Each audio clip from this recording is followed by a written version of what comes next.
Welcome to Talk Purpose and Truth, shifting you into higher consciousness. A show that elevates, uplifts, and encourages listeners to grow, heal, awaken, and evolve. Eden and Kim include bold topics, interviews with inspiring guests, experts, and celebrities, intuitive readings, channeled messages, mental health awareness, and hot topics to expand your awareness. Tune in for unprecedented truth, authenticity, on-purpose discussions, and magical moments. So basically, Katie Diem, is that how you pronounce your name? I didn't even ask. Yes. Okay. And she's an astrologer. She's also a tarot card reader, which she's also very good at. Today, we're going to have her here and talk about the things that she does with astrology and how she can help people in various ways. So welcome. Thank you for being here, Katie. Thank you for having me. I'm very excited to be here today.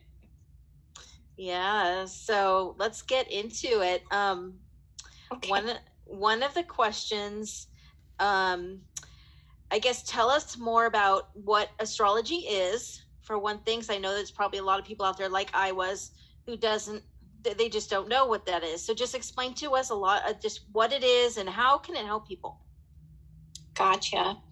So astrology, every time we're looking at astrology, we're looking at where the planets are at a given moment and their relationships to each other. And this can be for a person and their personality, what is commonly known as the birth chart, which is a paused moment of time. The minute a baby is born, someone takes the time and pull up a chart for that very moment, that very place that a person is born. The planets were in a specific configuration, and then we look at that and like a 3D version of that, an astrology chart as an astrologer, and like interpret what that means for that person's life. And it is very unique, which I feel like people don't realize. In the like pop culture, people know about sun signs, and but then some people are like, well, there's only 12 sun signs, so that doesn't make me very unique. That makes me like one of 12 archetypes. But the thing is, like when you get really deep into astrology, like a chart doesn't repeat itself for thousands of years. So no one on this planet is the same, is what astrology says. So I really love that about astrology, that it's so unique like that, and so specific. And we can pause the planets not just for the moment of a person's birth to look at a birth chart, but also for any day, any moment of any day. If something is going on in your life, we can pause, that chart, and then compare it to your birth chart, which is kind of like your blueprint now, and see, what's happening exactly right now, how it's impacting you. And so there's so many different configurations you can come up with astrology. You could look at two people to see how they get along. For relationships, any type of relationship, of course, people really like to do romantic relationship compatibility. Another common chart we look at in astrology is solar returns, which are basically pausing the chart on your birthday and then seeing how your whole personal year will play out. So that's how astrology works, and kind of like what we're looking at, I guess, is just where the planets are. And yeah, it's very unique, and there's just so many different things you can look at with it. Like, it is kind of endless. And then in terms of how it can help people, you get different things out of it. So it can lead to greater self-understanding, for one, not just of yourself, but of other people in your life. Because again, everyone is so unique. And so you really understand who you are, kind of why you react the way you do to certain things, why you think the way you do, even the areas of life you might be more focused on, because some people are more focused on certain aspects of life than others. Then usually your astrology chart will show you that. And it also can help you figure out what's going on in your life at any given moment. Again, since we can pause, the planets at any given moment to see how that's impacting you. So it can really help, make sense of what's going on at any given moment. I feel like there's two aspects to astrology, like the self-understanding and then also the like figuring out what's happening in your life, using that as like a tool. So yeah. Very deep. How did you get started? Because I remember meeting you. You were very young, and you always have been such an old soul. Like, you just carry so much wisdom with you, and so it's been just really beautiful to see you just step into your gifts and your purpose and everything. And so, what drew you to that? For sure. So I feel like I'm still young, but I've been into it for. You were like, what? I think I was like, you were 19 or something when I first met you. You were 20. Yeah, for sure. I actually started studying it 10 years ago. So while I feel like I'm still a young astrologer, it has been in my life for quite some time. So I started studying it. I was 18, I think freshly 18. It was my last year of high school. I had been getting readings probably for a few years. So in the teenage years, my mom is just really like open-minded, and so she would take us, me and my brother, to an astrologer. I still know, she's still a friend. We still talk, and helped me deal with what was going on in my life at the time. My teenagers were probably the hardest in my life, with like my parents getting divorced and very tumultuous. So all of a sudden, having a tool where I could make sense of what was happening in my life. And also I just became more curious. I don't know why, but sometimes when like crises happen in your life, it just leads to a lot of questioning of yourself. Maybe it was also my age, but it was really interesting to have more self-understanding, as well as what was going on in my life. So I became really interested in it, a tool to help me. And then when I reached 18, we had a conversation one day, me and my astrologer, and I was expressing to her how interested I was in astrology, and she could see my interest, and she was like, why don't you just come for once a week and I'll teach you what you know, or what I know. I feel like you need to. So that's what I did. And I didn't know where it would go from there. And then when I was 19 the next year, so I still didn't know what to do with it yet. I moved to North California, and I kind of lived in the middle of nowhere. Like, I literally lived in like a cabin in the woods with my boyfriend at the time. And we had very few neighbors, but one of them, lo and behold, was an astrologer. And right, so I don't know what to do, with astrology next. We moved to the middle of nowhere, and my neighbor's an astrologer, and finally, wow, synchronicities. Right. And he was this older gentleman, and he was really cool, and he found out I loved astrology and had recently started learning about it in the past year. And he said, you know what, you come over once a week and I'll teach you what I know. Like, the same thing. Oh my God. Oh, my knowledge, just went like up a notch. And I think when I moved home, I'm living up there, so I lived up there a couple years. Then I started to do readings for people, but very once in a while. And then I did end up learning more astrology. I did take some in-person classes that were like super advanced in Orange County. And so I did that, and then I would do readings sometimes for people. And then that just grew, and then it started to become a part-time thing. And it was a part-time thing for quite a few years, I want to say. Like, the past few years, it's been pretty solid, but still is a part-time thing. And then I told Eden recently, but in October, I took the leap of faith and like made it my full-time job. So yay! I'm paying the rent and everything. So that's really exciting. So that's kind of my journey. So it's been with me a long time, and now it's become like super important. So wow. Yeah. I love that. I love the serendipities, and it just shows you on your life path to trust. Because if we had a guest on recently that does a tribute to Lady Gaga, and she was saying the same thing about like synchronicities To and interrupt you, but serendipities happen. something happened with the recording there. It stopped. I don't know why it stopped. Oh, okay. It just stopped. I don't know why. I have to go grab my computer battery anyway. Oh, Anyways, okay. It's be okay. right back. Let me Take a see second. where we jumped out of record here. The same Okay. thing. Oh my God. Oh, my knowledge, just my astrology, and had recently started thinking about it in the past year. And he said, you know what? You come over once a week and I'll teach you what I know. Like the same thing. Oh my God. So you were talking to that guy and he was telling you about it. Did you get where that was in your conversation? So after that, it cut out. Yeah. Okay. He found out I love astrology and had recently started thinking about it in the past year. And he said, you know what? You come over once a week and I'll teach you what I know. Like the same thing. So Right that's there. where we.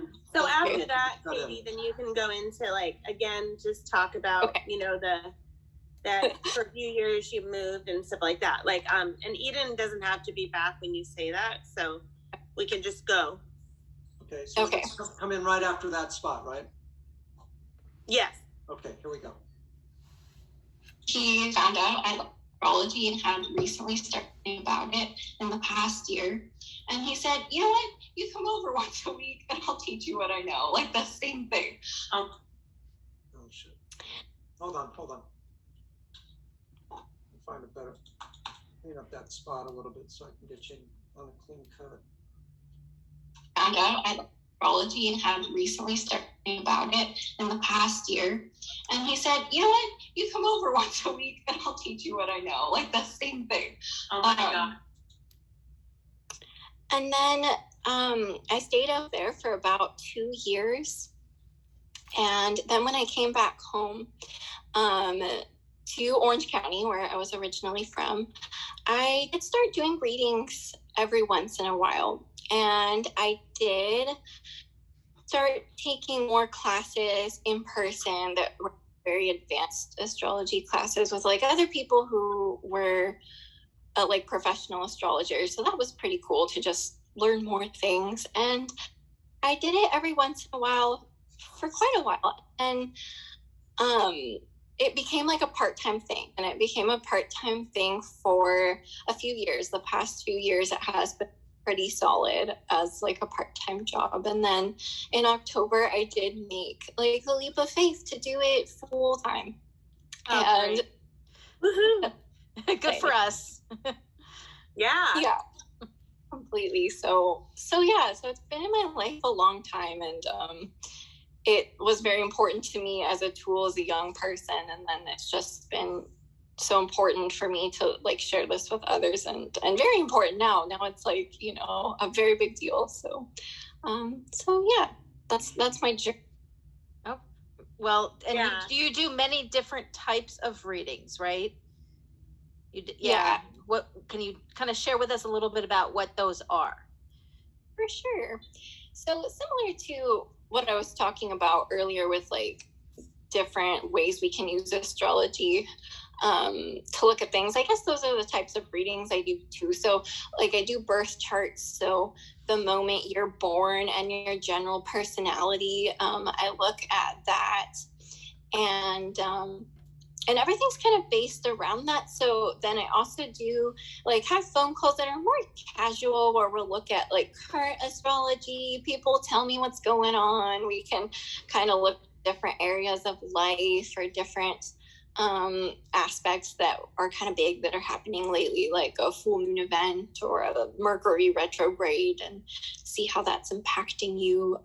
Solar returns are very popular. They start on your birthday and show the energy for an entire year, at your personal year. And everyone loves those because those are always very optimistic. Yeah. To do relationship readings, to see compatibility, stuff like that. And yeah, I've recently added in tarot readings as well. So that's been cool to have just an extra tool to, ask specific questions. Sometimes astrology won't answer certain types of questions very specifically. So I really like now adding in a second tool for that. So yeah, that's kind of the types of readings that I'm offering and do. Very cool. So right now we're in Capricorn season, Venus retrograde, and then we'll go into Mercury retrograde again, January 14th, I think it is. So we always notice things around that time. Can you tell us all what this means? Because I see it affecting everyone, and some people, I guess, choose not to believe it, but it really does happen, like the Mercury retrograde stuff. And so can you tell us more about what this means and what we can do with that energy? Right. So I'll talk about both the retrogrades with the retrogrades. So we're in Venus retrograde right now. It started December 19th and lasts through January 30th. And then Mercury retrograde jumps on in January 14th. And then it lasts slightly longer till February 4th. So with Venus retrograde, this is the more rare one. It doesn't happen every year. I will say Mercury retrograde, which is why you hear about it so often. It happens 3 times a year, ever. So there's always that to expect all the time. Venus retrograde is very much about taking a step back to reflect on love, creativity, and sometimes money as well.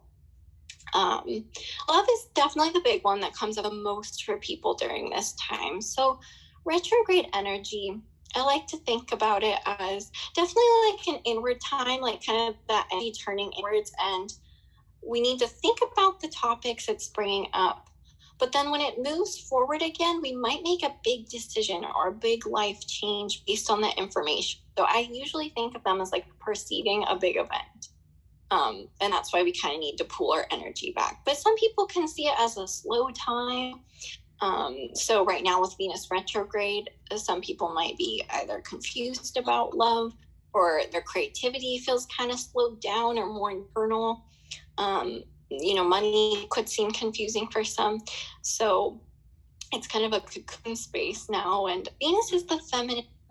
So I think this is a wonderful time to really get more into like the yin, like receptive energy, and the more just like being type of energy rather than trying to push too much. And I think in that space there's a lot of answers, especially Venus being the heart and love, about what we really love, and to check in, like, are we really on the right path that our hearts want to love everything in our lives? So it's just a lot of questions that come up during this time, but it can be slow. It can bring up stuff from the past. That's always a big one. It could be nostalgic. It could be people coming back from the past, revisiting scenarios. And when Mercury joins in, Mercury retrograde is more the typical retrograde things that you think of when people talk about retrograde. So Mercury's communication and mind and technology can go on the fritz. A lot of people talk about that one, or you can even see it. You might go to the store and their system shut down when you try to check out or something. I've seen this all the time, and it's funny because I'm Mercury retrograde. Yeah, and aren't you supposed to not make plans or sign contracts during times like that? Not big plans. Make big decisions. Yeah, decisions. Yeah. I think about it. This is an interesting thing about retrogrades, is we think about it in this backwards motion, but what's happening physically is that Mercury is in the part of its orbit that's closest to the Earth. So I almost feel like we lose perspective. All of a sudden it's like in our face. And it's the planet of communication, the mind. So all of a sudden I think it may be like an overload of stuff in our mind. And so we can't think straight. And I think that's why the technology, it being so close, and it kind of technology, it starts to affect it. Like how the moon affects the tides, that kind of thing, but technology. So we need to wait till we get our perspective back after the retrograde to clearly, sign the contract, make the decision, and all of that. But yeah, during Mercury retrograde, the things I hear the most from people is weird technology, appliance stuff happening, people from the past coming up. I'll hear, you'll never guess who I ran into, or Or like arguments. Yes. Argument. Miscommunication. Totally. Yeah. Definitely, yeah. Things can get blown out of proportion because people take things the wrong way. It is very important to like double check emails and text messages and all of that. There could be more typos, or you forget to send it, or send it to the wrong person. Yeah, both human mistakes and technological mistakes, since it kind of can impact both. So you see a lot of that. The purpose of it, though, is to kind of, again, turn within and take some time to think.